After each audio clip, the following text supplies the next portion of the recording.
Hello, OPCF. Welcome to the first of many, hopefully, video series on some movement efficiency tips, talking about some specific movements, adding in a little bit of extra coaching that we can't cover day to day in each class. Hopefully this is something you can take home as a little bit of homework, something to think about, and some of that free time you get in between classes or on those open gym Sundays that we're now offering. But today we are going to start things off talking about some handstand push-ups. For those of you that struggle with handstand push-ups, you might be able to find a little gem in here. But we're going to start from the ground, building up. Today we're going to cover two big principles. We are going to talk about your head position, that bottom position. When you're in that bottom, about ready to shoot up for that first handstand push-up, you settle yourself down.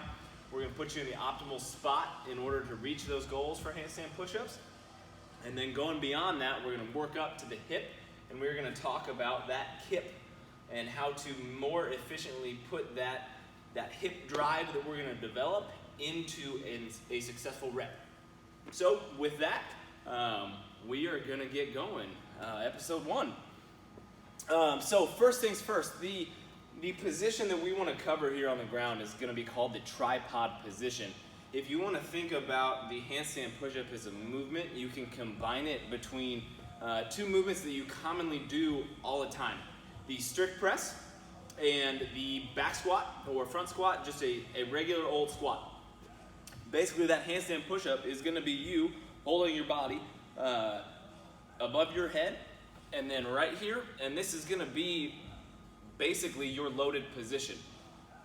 So if I were to take a barbell or this lovely PVC pipe and do a strict press for you, you would see that when I press up, my elbows come out and I come into this position before I can bring that bar over my midline. Exact same thing as what we're going to do here on the wall. But a lot of people, one thing they struggle with is when they do that handstand push-up, they let their elbows get real wide and right in line with their ears and try and press from here. You're going to be at a mechanical disadvantage and leaking a lot of power. So I am someone who loves to draw pictures, so I'm going to draw you some pictures. That tripod position, imagine this is going to be our wall today.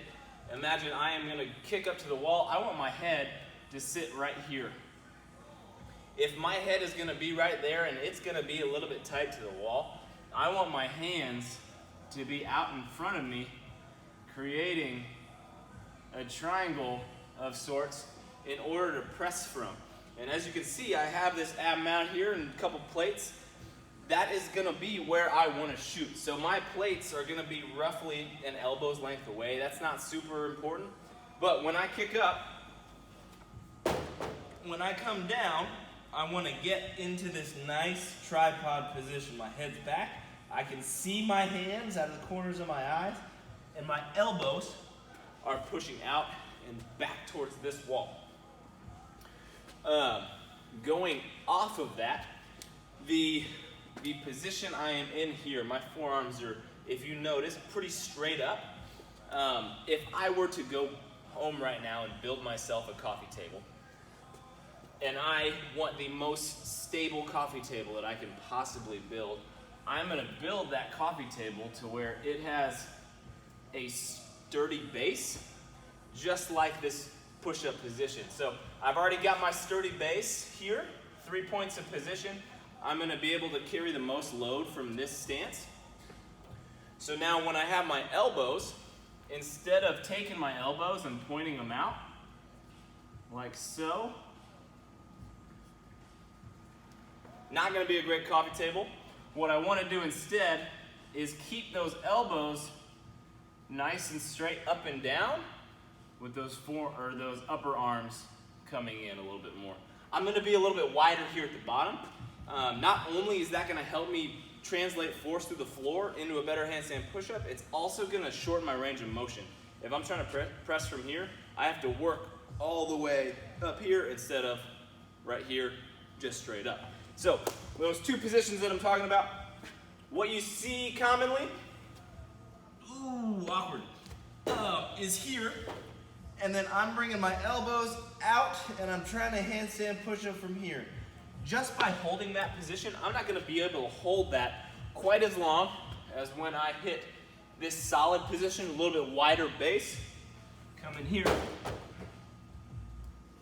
and here. I can sit here pretty much all day. It is a nice, comfortable position, going to be able to help me translate up into that handstand push-up. Now, you have your strict press portion. Now we're going to work to the hip and talk about that air squat, that back squat position, and that translation into the handstand push-up, specifically the kipping handstand push-up. But if you think about that handstand push-up, in order to generate force, I have loaded myself onto my hands. I'm not going to be able to generate any extra little bit of force here, so I'm going to use my hip, my knee, and drive out, just like I would on any Olympic lift. Really anything we do in CrossFit, using that hip as another generator of force. So when we come up into these handstand push-ups, if you find yourself kicking up and missing the wall, you come a little bit short, you don't quite make it all the way back to the wall with your feet, this is probably something that you struggle with. Again, drawing me, I have my nice wall angle. I got my wall, my floor, little old me, ready to press into my handstand push-up.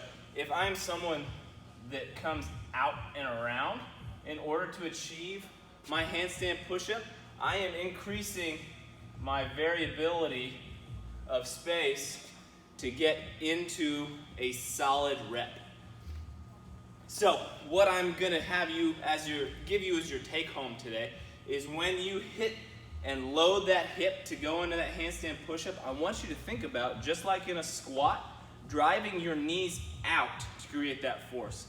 If I'm here in an air squat, I'm gonna have a whole lot harder time loading myself as opposed to getting some of that internal, external torque and driving my knees out over my toes.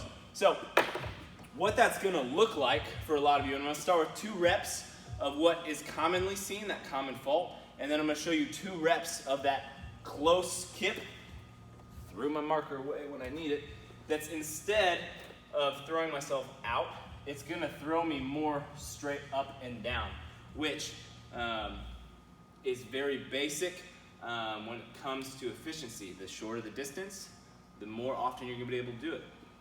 So that common fault is gonna look like this.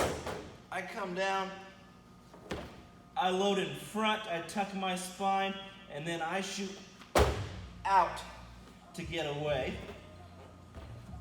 And chances are, I'm gonna do one of those numbers and not quite get all the way back. If I have poor shoulder mobility, that's really gonna hinder me from hitting consistent reps. So what I want you to think about is when you're in that loaded position, you are going to, instead of bringing your knees to your chest, bring your knees to your elbows and kick out and around to get up, looking like this.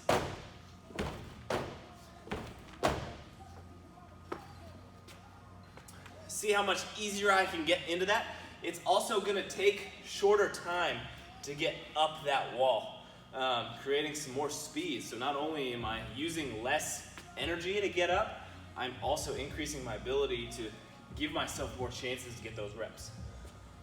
So those are your few things for today. Tripod position, strong elbow position, kicking them out.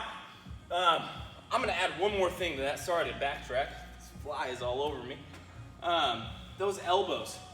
Think about it like a push-up.